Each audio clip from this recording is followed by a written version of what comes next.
রাসূল করিম সাল্লাল্লাহু আলাইহি ওয়াসাল্লাম মক্কায় যখন তিনি দ্বীনের দাওয়াত দেওয়া শুরু করলেন, তখন রাসূলের ওপর কুরাইশদের চরম নির্যাতন শুরু হয়ে গেল। এমনকি রাসূল সাল্লাল্লাহু আলাইহি ওয়াসাল্লাম যখন তিনি সিজদারত অবস্থায় ছিলেন, সিজদা দিয়েছিলেন, সিজদায় অবস্থায় ছিলেন, মক্কার কাফির মুশরিকরা কি করেছিলেন? উটের নাড়ি ভুঁড়ি তেনার কাঁধে চড়াই দিয়া চাপিয়ে দিয়েছিলেন, ঢিল ছুঁড়েছিলেন। এরকম করে বিভিন্নভাবে রাসূল সাল্লাল্লাহু আলাইহি ওয়াসাল্লামকে কষ্ট দিতেন, সাহাবায়ে কেরামদের উপর নির্যাতন করেছিলেন। রাসূল করিম সাল্লাল্লাহু আলাইহি ওয়াসাল্লামকে এক পর্যায়ে মুশরিকরা হত্যা করার জন্য পরিকল্পনা তৈরি করল। এমন অবস্থায় রাসূল সাল্লাল্লাহু আলাইহি ওয়াসাল্লাম আল্লাহর নির্দেশ ক্রমে মক্কা থেকে মদিনায় হিজরত করলেন। হিজরত করার পরে ৮ম হিজরি সনে এবার মক্কা অভিযানের উদ্দেশ্যে, মক্কা বিজয়ের লক্ষ্যে আল্লাহ রাসূল সাল্লাল্লাহু আলাইহি ওয়াসাল্লাম ১০,০০০ সৈন্য নিয়ে মদিনা থেকে মক্কার উদ্দেশ্যে তিনি রওনা দিয়ে দিলেন। রাসূল সাল্লাল্লাহু আলাইহি ওয়াসাল্লাম মক্কা বিজয় করলেন। যেই সমস্ত মূর্তি ছিল কাবা ঘরের আশেপাশে এবং ছাদের উপরে, প্রত্যেকটা মূর্তিকে ভেঙে চূর্ণবিচার করে দিলেন।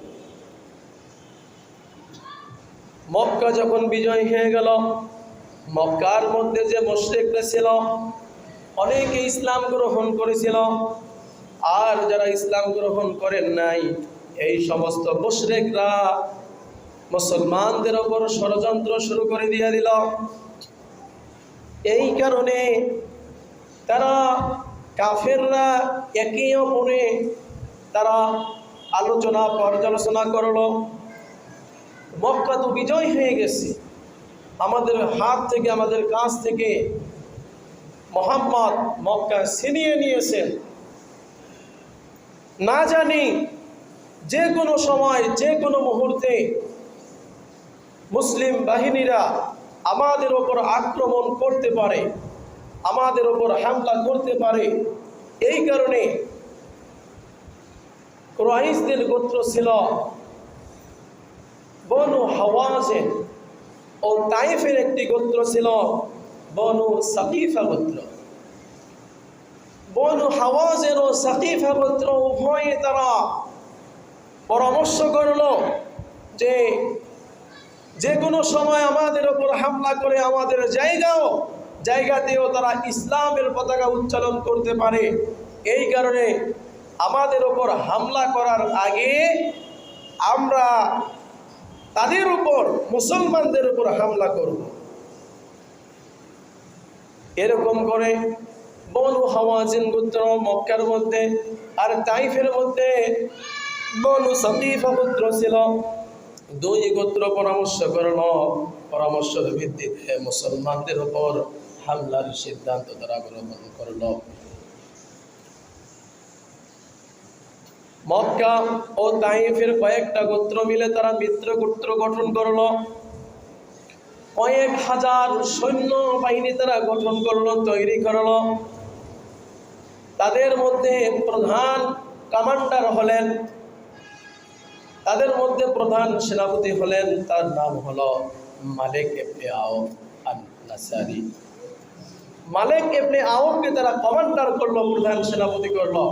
প্রধান সেনাপতি করে অনেক কাফের একত্র হয়ে মুসলিমদের ওপর হামলার সিদ্ধান্ত গ্রহণ করল। এবার কয়েক হাজার সৈন্যবাহিনী বের হয়ে তায়েফ ও হুনাইনের একটি মধ্যবর্তী জায়গা, তার নাম হলো আওতাস। আওতাসে তারা অবতরণ করলো, আওতাসে তারা অবস্থান করলো, শিবির স্থাপন করলো, তাঁবু স্থাপন করলো। সেখানে যুদ্ধের প্রস্তুতি তারা গ্রহণ করল। তাদের সাথে শুধু যারা যুদ্ধ করবে এরকম সৈন্যবাহিনী শুধু ছিল তা নয়, তাদের সাথে সৈন্যদের যারা স্ত্রী ছিল স্ত্রীদেরকে তারা সাথে নিয়ে এসেছিল, তাদের সন্তানাদি যারা ছিল সন্তানাদিদেরকে তারা নিয়ে এসেছিল। তাদের জন্য তাদের যে উট, ভেড়া, দুম্মা, বকরি এমনকি তাদের যে স্বর্ণরত্ন দিরহাম ছিল, মুদ্রা ছিল, ওগুলো পর্যন্ত তারা নিয়ে আসলো।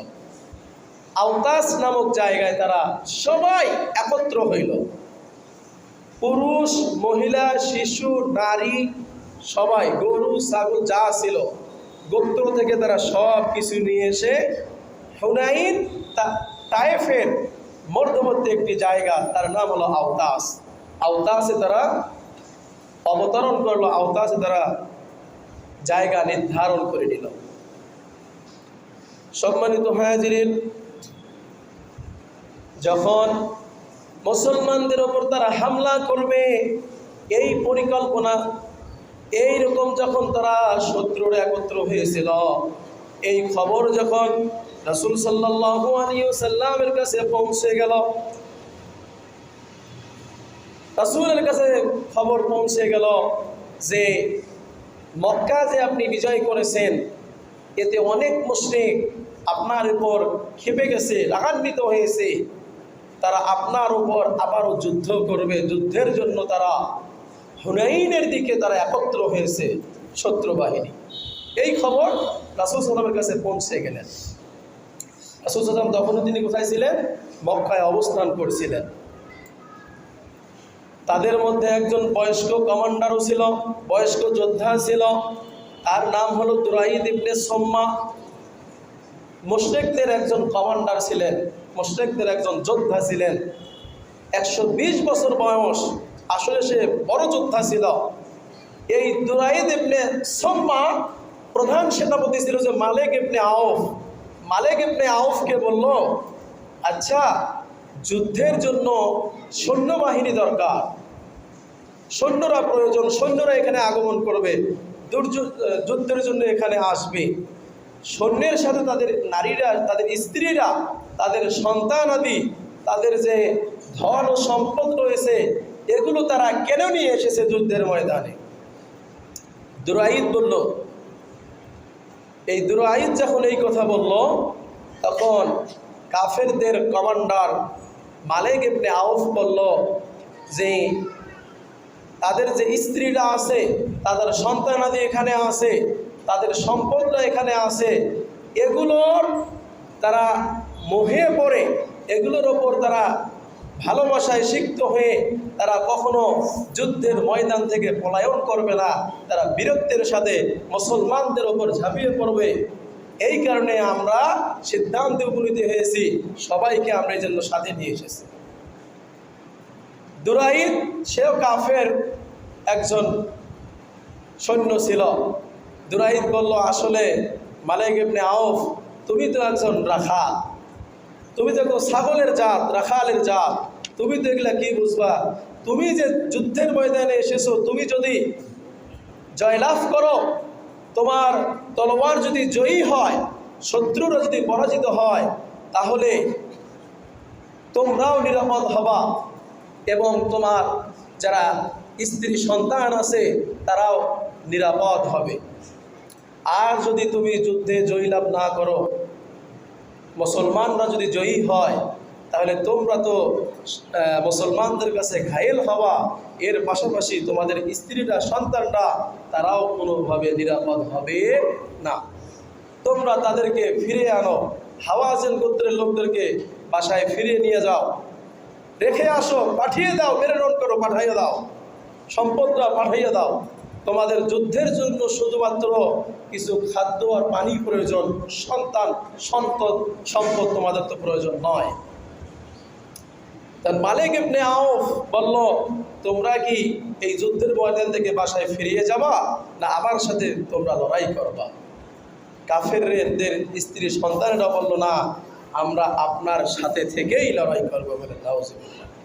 সম্মানিত হাজিরিন, মালিক দুরাইদ তখন বলল যে তোমাদের সাথে আমার কোনো সম্পর্ক নেই, তোমাদের সাথে আমার কোনো যুদ্ধের কোনো সম্পর্ক নেই, এখান থেকে তোমাদের সাথে আমার সম্পর্ক ভিনিশ হয়ে গেল। তখন সে একটা কবিতা আবৃত্তি করেছিল, ইয়া লাইতানি ফিহা খাজাউন আখুব্বু ফিহা ওয়াদউন আফুদু ওয়া তাফাস সাবান কান্না শাতুন সুদা আদনা। তিনি বললেন, আজকে তো আমি বুড়ো হয়ে গেছি, বৃদ্ধ হয়ে গেছি, তোমরা আমার কথা মানতেছো না।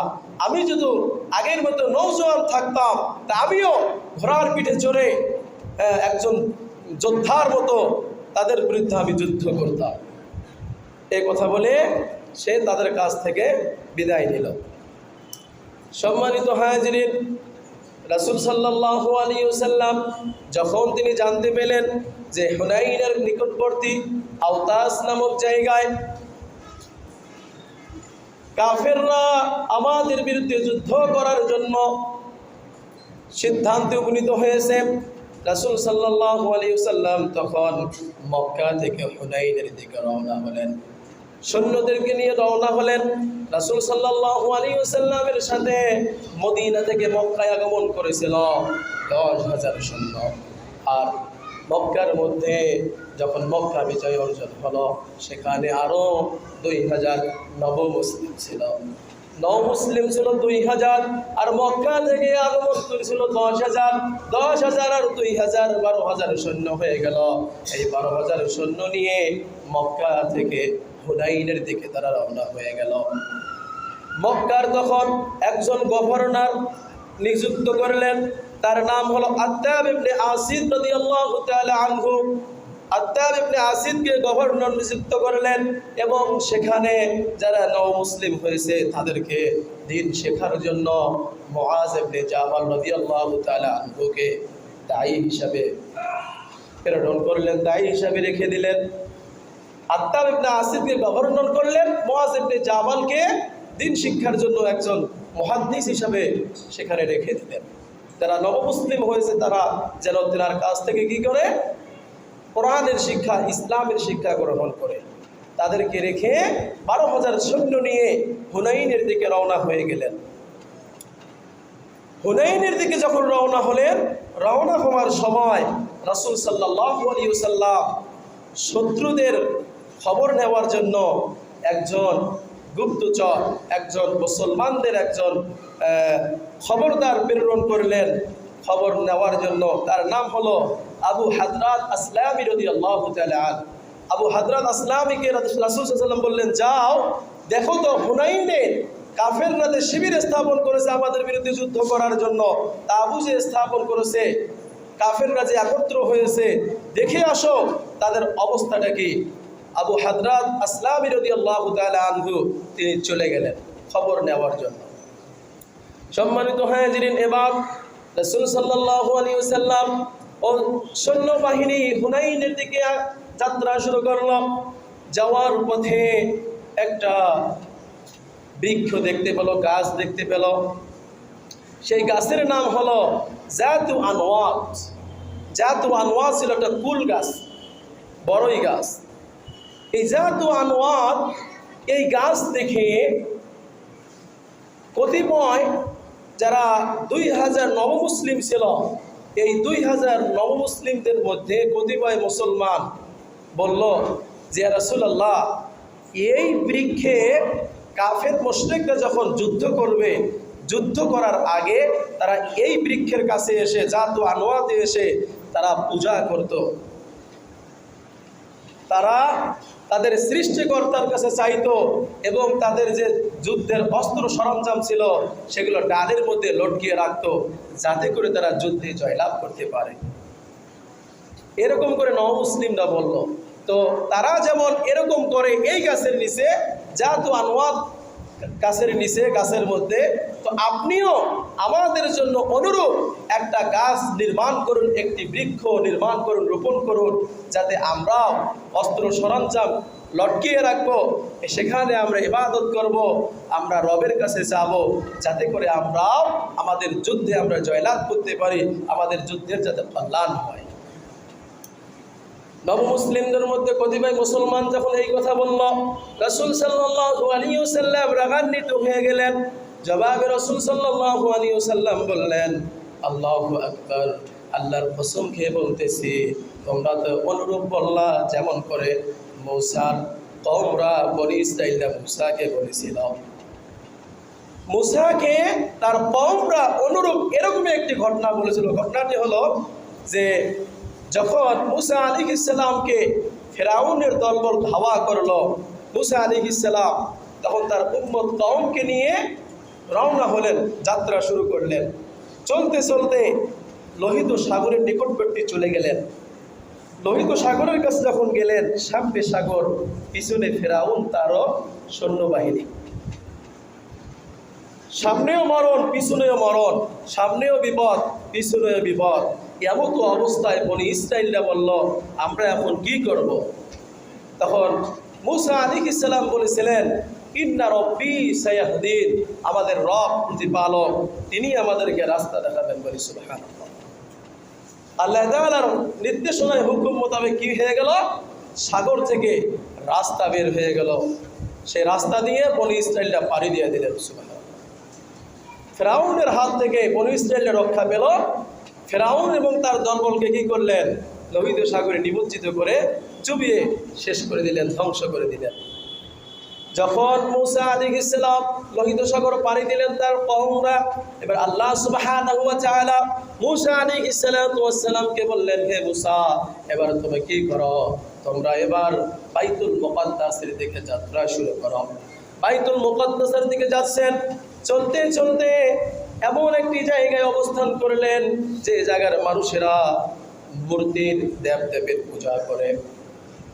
পূজা করতে দেখে বনি ইসরাঈলরা সেখানে একটা কথা বলেছিল, ইজআল লানা ইলাহান কামা লাহুম আলিহা, হে মূসা, আপনিও আমাদের জন্য এরকম একজন মাবুদ তৈরি করুন, একটা দেবী তৈরি করুন, যেমন করে তারা এই দেবীর পূজা করতেছে আমরাও এরকম দেবীর পূজা করব। বলেন নাউজুবিল্লাহ।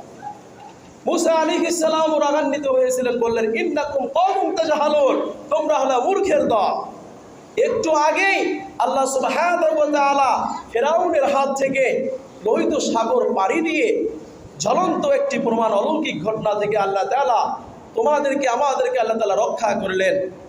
আর তোমরা এখনই সেই রবকে ভুলে গিয়ে তোমরা এখন ওই রবের একটা মূর্তি তৈরি করে তোমরা পূজা করতে চাচ্ছ, তোমরা হলো মূর্খের দল। আলাইহিস সালাম আরেকটি কথা বলেছেন, ক্বালা গায়রাল্লাহি আবগীকুম ইলাহা ওয়া ফাদ্দালাকুম আলাল আলামিন, আমি কি তোমাদের কখনো আল্লাহ বাদে অন্য কোনো দেবদেবীর কোনো ইলাহ ইবাদত করতে বলেছি? বলি নাই। সরাসরি আল্লাহর ইবাদত করতে হবে, কোনোভাবে কোনো দেবদেবী বা মূর্তির পূজা করা যাবে না। সম্মানিত হাজিরিন, অর্থাৎ রাসূল সাল্লাল্লাহু আলাইহি ওয়াসাল্লাম ওইতে জাদু আনওয়াত কুল নামক স্থানে যখন গেলেন, নও মুসলিমরা বললেন, আপনিও আমাদের জন্য একটা বৃক্ষ নির্মাণ করুন, যেমন করে ওরা এই বৃক্ষে তারা অস্ত্র সরঞ্জাম ঝুলিয়ে রাখে, যাতে করে তারা যুদ্ধে জয়লাভ করতে পারে। এরকম যে বলেছিল নও মুসলিমরা, এই প্রেক্ষিতে রাসূল সাল্লাল্লাহু আলাইহি ওয়াসাল্লাম মূসার ঘটনাটি তাদের কাছে পেশ করলেন, যে মূসার কাছে তারা কওমরা যেমন বলেছিল, তোমরাও তো অনুরূপ আমার কাছে এরকম বললা। সম্মানিত হাজিরিন, তখন তাদের ভুল ভেঙে গেল, মুসলমানরা তওবা করলো। বলি সুবহানাল্লাহ। সম্মানিত হাজিরিন, এবার জাতু আনওয়াত থেকে এবার আবার হুনাইনের দিকে যাত্রা শুরু করলো।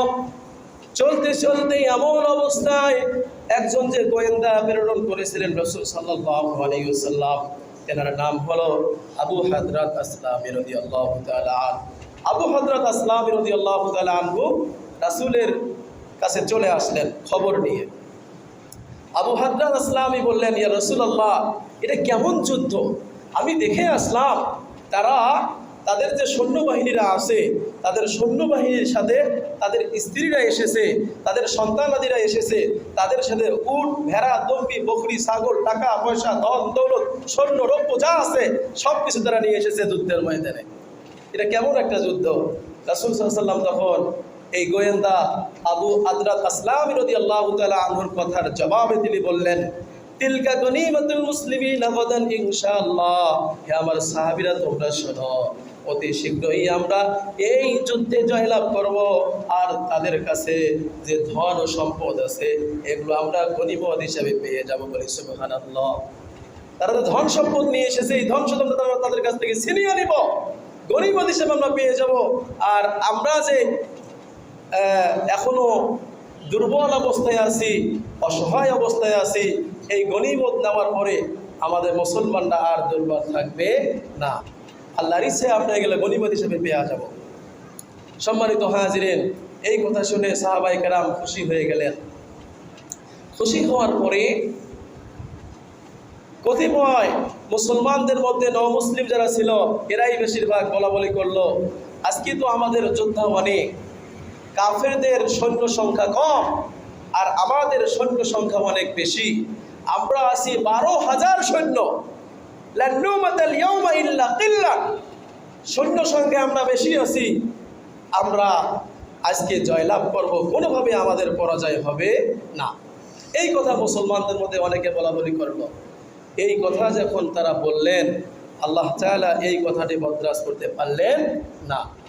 সংখ্যায় কখনো জয়লাভ করা যায় বলেন?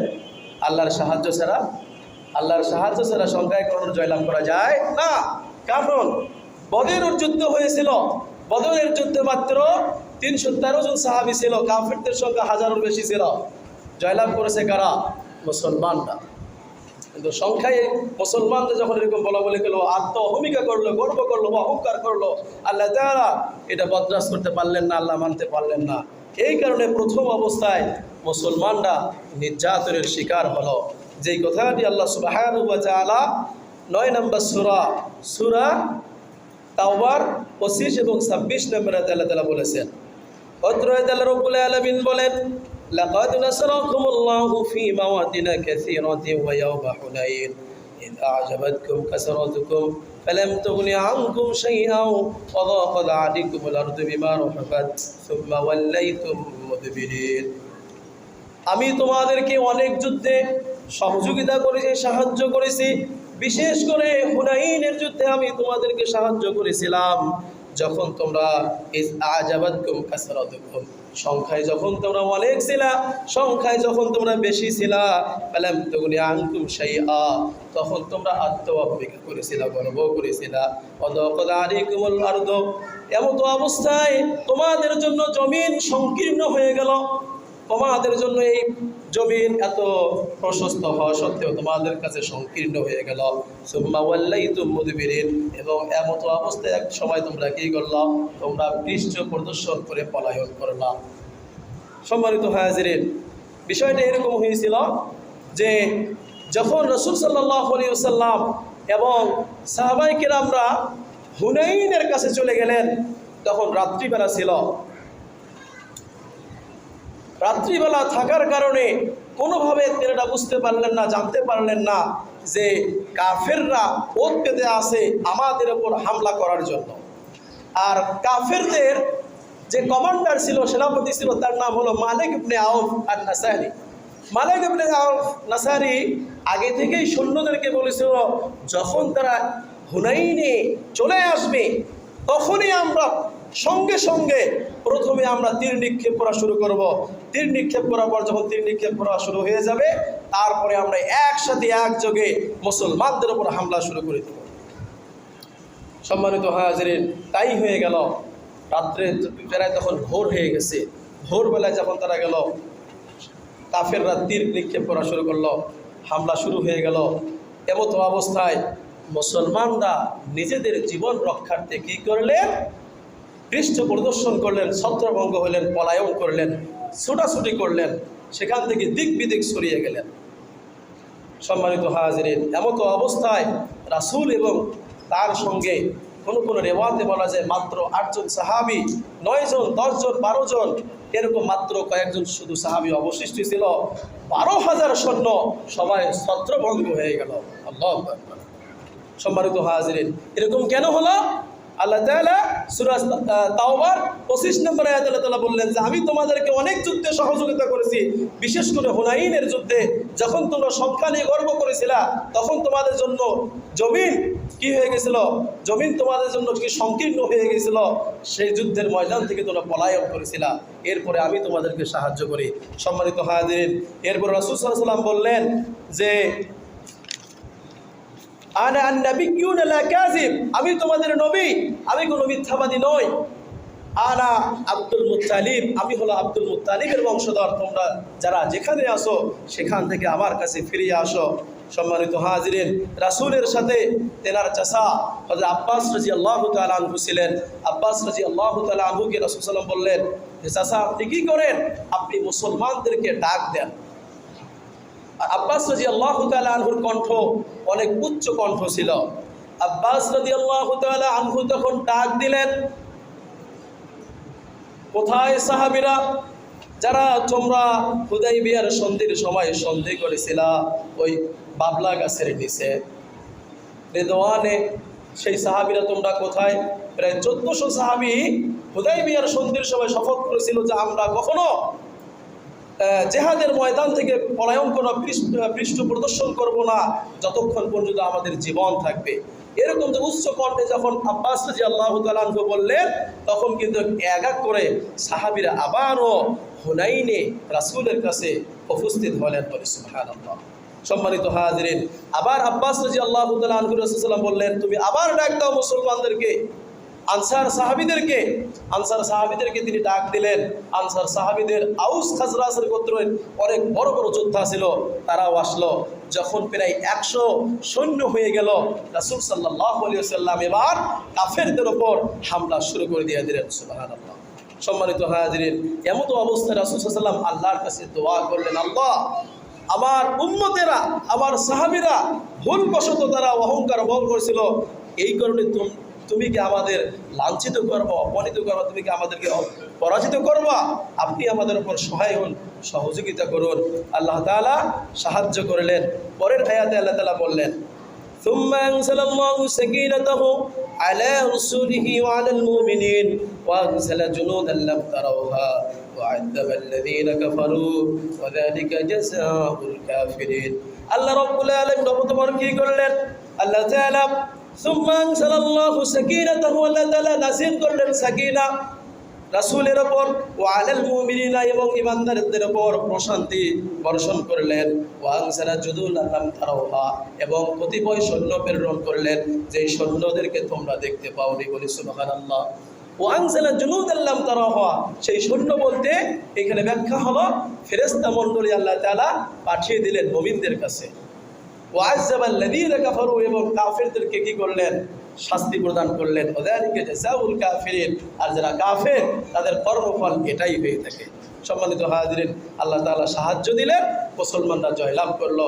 রাসূল সাল্লাল্লাহু আলাইহি ওয়াসাল্লাম এক মুষ্টি ধুলো নিলেন, ধুলো নিয়ে তিনি কাফেরদের উপর নিক্ষেপ করলেন, তাদের চেহারা বিগলিত হয়ে গেল। কাফেররা এরপরে কি করলেন? পলায়ন করলেন, পৃষ্ঠ প্রদর্শন করলেন, দিক বিদিক ছুটে চলে গেলেন। তারা 3 দিকে কাফেররা পলায়ন করেছিল। একদিকে গিয়েছিল আওতাস নামক একটি উপত্যকায়, আর একটা দল গিয়েছিল আপনার নাখলার দিকে, আর একটা দল গিয়েছিল তায়েফের দিকে। সম্মানিত হাজিরিন, রাসূল সাল্লাল্লাহু আলাইহি ওয়াসাল্লাম সেনাপতি পাঠিয়ে দিলেন, আওতাসের দিকে পাঠিয়ে দিলেন আমির আশআরী রাদিয়াল্লাহু তাআলা আনহুকে। তিনি গেলেন, তাদেরকে পরাজিত করে নারী শিশু যারা ছিল তাদেরকে বন্দী করে নিয়ে আসলেন। আর নাখলার দিকে প্রেরণ করলেন সেই সাহাবীটা হল জুবাইর ইবনে আওরাম রাদিয়াল্লাহু তাআলা আনহু। আর যারা তায়েফের দিকে পলায়ন করেছিল সেই তাদের দলে তাদের যে কমান্ডার মালিক ইবনে আওফ সেও ছিল। তায়েফের একটি দুর্গ ছিল, সেই দুর্গে তারা চলে গেল। ওই দলটাকে আক্রমণ করার জন্য, ধরার জন্য খালিদ ইবনে ওয়ালিদ রাদিয়াল্লাহু তাআলা আনহুকে রাসূল সাল্লাল্লাহু আলাইহি ওয়াসাল্লাম সেনাপতি করে পাঠিয়ে দিলেন 1000 সৈন্য নিয়ে। সম্মানিত হাজিরিন, রাসূল সাল্লাল্লাহু আলাইহি ওয়াসাল্লাম খালিদ ইবনে ওয়ালিদকে বললেন, তুমি যাও তায়েফে চলে যাও, আমরা আসতেছি। খালিদ ইবনে ওয়ালিদ চলে গেলেন। সম্মানিত হাজিরিন, রাসূল সাল্লাল্লাহু আলাইহি ওয়াসাল্লাম কেন থাকলেন? এই যে অনেকগুলা গনিমত ছিল, অনেক যুদ্ধবন্দী হয়েছিল, এগুলার হিসাব নিকাশ করার পরে তারপরে তিনি আবারও কি করবেন? তায়েফে চলে যাবেন। কারণ তায়েফেই কাফেরদের বেশিরভাগ লোকেরা সেখানে আশ্রয় গ্রহণ করেছিল। যারা বন্দী হয়েছিল, বর্ণনায় আছে 6000 বন্দী হয়েছিল। আর উট ছিল প্রায় 24,000 আর বকরি ছিল 40,000 এবং ধন ও সম্পদ স্বর্ণ রৌপ্যর যে দিরহাম মুদ্রা প্রায় সেটা 4,000 চাঁদি উকিয়া। সুবহানাল্লাহ। এগুলো গনিমত হিসেবে পেয়ে গেল। এগুলো গনিমতগুলো জেরানা নামক স্থানে সেগুলো জমা করা হলো। আর এই জমাকারীর নিরাপত্তা কর্মী হিসাবে দায়িত্বরত দিলেন মাসউদ ইবনে আমের গিফারি রাদিয়াল্লাহু তাআলা আনহুকে। তিনি বললেন, তুমি এগুলা দেখাশোনা করো, আমরা এখন তায়েফের দিকে রওনা হব। রাসূল সাল্লাল্লাহু আলাইহি ওয়াসাল্লাম সাহাবাদেরকে নিয়ে তায়েফে চলে গেলেন। তায়েফের একটা দুর্গ ছিল, একটা অনেক বড় প্রাচীর ছিল। ওই প্রাচীরের মধ্যে মালিক ইবনে আওফ সহ কাফেররা সেখানে আশ্রয় গ্রহণ করেছিল। যখন মুসলমানরা সেখানে চলে গেল, রাসূল সাল্লাল্লাহু আলাইহি ওয়াসাল্লাম সাহাবায়ে কেরাম গেল সেখানে, তখন তারা ঢিল ও পাথর ওর দুর্গের মধ্যে নিক্ষেপ করা শুরু করলো। পাল্টা হিসাবে তারাও পাথর নিক্ষেপ করেছিল।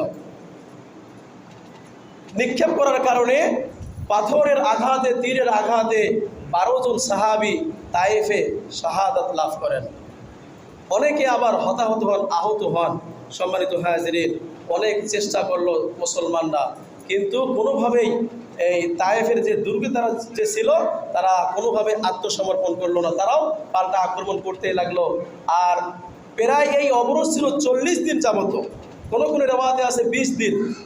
20 দিন তাদের ওপর এরকম হামলা করলো। আর দুর্গের ভিতরে 1 বছর অবস্থান করলেও তাদের খাদ্য ফুরাবে না, এরকম খাদ্য নিয়ে সেই দুর্গে তারা অবস্থান করেছিল।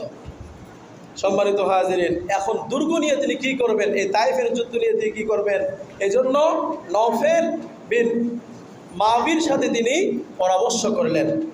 নওফেল বিন মাবির রাদিয়াল্লাহু তাআলা আনহু তখন বললেন যে শৃগাল তো গর্তে ঢুকে গেছে। শৃগাল কোথায় ঢুকেছে? গর্তে ঢুকেছে। এখন আপনি যদি আপনার এই অবরোধ দীর্ঘ করেন তাহলে ইনশাআল্লাহ আপনি জয়লাভ করবেন। আর যদি এখান থেকে আপনি এখন ফিরে আসেন, যাত্রা শুরু করেন, যুদ্ধের অবসান ঘটান, তাহলে কাফেররা আপনার কোনো ক্ষতি করতে পারবে না। নওফেল বিন আমের রাদিয়াল্লাহু তাআলা আনহুর এই পরামর্শে রাসূল সাল্লাল্লাহু আলাইহি ওয়াসাল্লাম সিদ্ধান্ত উপনীত হলেন যে আমরা এখান থেকেই যুদ্ধের বিরতি ঘোষণা করব। ওমর রাদিয়াল্লাহু তাআলা আনহু ঘোষণা করলেন যে ইনশাআল্লাহ আগামীকাল আমরা মদিনায় ফিরে যাব, আমাদের যুদ্ধের সমাপ্তি। সম্মানিত হাজিরিন, কিছু কিছু সাহাবী বলেছিল, আমরা কি তায়েফ যারা এই দুর্গে যারা আশ্রয় গ্রহণ করেছে এদেরকে আমরা পরাজিত করে তায়েফকে আমরা কি জয়লাভ করব না? এতে আমরা কি ফিরে আসবো? এই রাসূল সাল্লাল্লাহু আলাইহি ওয়াসাল্লাম বললেন, ঠিক আছে, আগামীকাল আমরা আবার যুদ্ধ করব। আগামীকাল যখন মুসলমানরা আবারও পাথর ও তীর নিক্ষেপ করলো, কিন্তু তারা তো দুর্গের ভিতরে আছে, তাদের তো কোনো ক্ষতি হলো না, বরঞ্চ মুসলমানরাই হতাহত হলো। হতাহত অবস্থায় ফিরে আসলো। তখন রাসূল সাল্লাল্লাহু আলাইহি ওয়াসাল্লাম বললেন, এখন কি তোমরা যুদ্ধ করবা না আমরা ফিরে চলে যাব? সাহাবায়ে কেরামরা বললেন, না, আমরা যুদ্ধ করব না, আমরা চলে যাব। যুদ্ধের অবসান হয়ে গেল। সম্মানিত হাজিরিন, যেই গনিমতগুলো জমা হয়েছিল এই গনিমতগুলো তিনি বন্টন করে দিলেন। এবার জিরানে এসে কতগুলো গনিমত? 6,000 বন্দী ছিল, 24,000 উট, 40,000 বকরি এবং 4,000 চাঁদি উকিয়ে স্বর্ণরৌপ্য দিরহাম মুদ্রা। এগুলো তখন তিনি কি করলেন? গনিমতগুলা বন্টন করে দিলেন। তাদের মধ্যে ছিল নওমুসলিম হিসাবে আবু সুফিয়ান। আবু সুফিয়ান কে ছিল? মক্কার কাফেরদের নেতা, গোত্রীয় নেতা ছিল। কিন্তু তিনি কখন ইসলাম গ্রহণ করেন? হুদাইবিয়ার সন্ধির সময়। তো আবু সুফিয়ানকে 100 উট এবং 6 কিলো অর্থাৎ আপনার 40 উকিয়া মুদ্রা, স্বর্ণ মুদ্রা তাকে গনিমত হিসাবে দিল। আবু সুফিয়ানকে যখন এটা দিল, আবু সুফিয়ান তখন বলল, আমার সন্তান মুয়াবিয়া আছে, মুয়াবিয়ার জন্য আপনি দেন। মুয়াবিয়াকে অনুরূপ 100 উট এবং আপনার 6 কিলো উকিয়া চাঁদি দিলেন, মুদ্রা দিলেন। আরেকটা পুত্র ছিল, তার নাম ছিল ইয়াজিদ, ইয়াজিদকে অনুরূপ দিলেন। অর্থাৎ বাপ ও 2 পুত্র মিলে কত হইল? 300 উট এবং 18 কিলো স্বর্ণরূপ্য মুদ্রা তারা পাইল। সম্মানিত হাজিরিন, এরা গনিমত হিসাবে পাইল, আর বাকিগুলা সাহাবীদের মধ্যে বন্টন করে দিলেন। আর যারা আনসার সাহাবী ছিল তাদের মধ্যে কম অংশ কিন্তু গনিমত হিসাবে দেওয়া হয়। কোনো কোনো বর্ণনায় পাওয়া যায় তাদেরকে কাউকে 4টা উট এবং 40টা করে বকরি দেওয়া হয়। কাউকে আবার 12টা উট 12টা উখরি গনিমত হিসাবে বন্টন করে দেওয়া হয়। এতে দেখা গেল আনসার সাহাবীদের মনটা একটু বিচলিত হয়ে গেল, খারাপ হলো। খারাপ যখন হলো, আনসার সাহাবীদের মধ্যে একজন সাহাবী ছিল, তার নাম ছিল সাদ রাদিয়াল্লাহু তাআলা আনহু। সাদ রাদিয়াল্লাহু তাআলা আনহু রাসূলের কাছে গেলেন, ইয়া রাসূলুল্লাহ, আপনি তো যারা নমুসলিম হয়েছে, যারা মক্কাবাসী ছিল, তাদেরকে আপনি বেশি দিয়েছেন আর আনসারদেরকে আপনি কম দিয়েছেন। সব সময় আনসাররাই আপনাকে সাহায্য সহযোগিতা করেছে, বিভিন্ন যুদ্ধে আপনাকে সহযোগিতা করেছে, আর আপনি গনিমতের বন্টন আপনাদের কম দেওয়ার কারণে তারা একটু কি হয়েছেন, মনক্ষুণ্ণ হয়েছেন। রাসূল সাল্লাল্লাহু আলাইহি ওয়াসাল্লাম তখন সাদকে বলল, সাদ, তোমার মতামত কি? সাদ বলল, ইয়া রাসূলুল্লাহ, আমি তো সেই কওমেরই একজন। সাদ রাদিয়াল্লাহু তাআলা আনহু রাসূল বললেন, যাও তোমার কওমকে একত্র করো। সাদ রাদিয়াল্লাহু তাআলা আনহু আনসারদেরকে একত্র করলেন। রাসূল সাল্লাল্লাহু তখন সেখানে গিয়ে ভাষণ দিলেন, এবার আনসার সাহাবীরা, তোমরা শোনো, আল্লাহ তোমাদেরকে অনেক কিছু দিয়েছে। আমি তোমাদের মাঝে আগমন করেছি, তোমাদের মাধ্যমে এই মদিনায় ইসলামী রাষ্ট্র কায়েম করেছি। আর যারা মুহাজির এবং যারা নবমুসলিম, তারা বাড়ি ঘর সব কিছু ছেড়ে তোমাদের কাছে চলে এসেছে। আর আরেকটা বিষয়, তোমরা সম্পদের মোহে পড়ে গেছো। তোমরা কি সম্পদ চাও, না তোমরা তোমাদের রাসূলকে চাও? আনসার সাহাবীরা চাইল যে আমরা সম্পদ চাই না, ইয়া রাসূলুল্লাহ, আমরা আপনাকে চাই। এবার সাহাবীরা চলো আমরা মদিনায় ফিরে চলি। আনসার সাহাবীরা তখন কান্নাকাটি শুরু করলো, এমন কান্না করেছিল তাদের দাড়ি মুবারক পর্যন্ত ভিজে গিয়েছিল। তারা সন্তুষ্ট হয়ে গেল। এইভাবে করে হুনাইন থেকে মদিনায় তারা চলে গেলেন। এভাবে করে আল্লাহ সুবহানাহু ওয়া তাআলা হুনাইনের যুদ্ধে আল্লাহ সুবহানাহু ওয়া তাআলা মুসলমানদেরকে বিজয়ী করেন।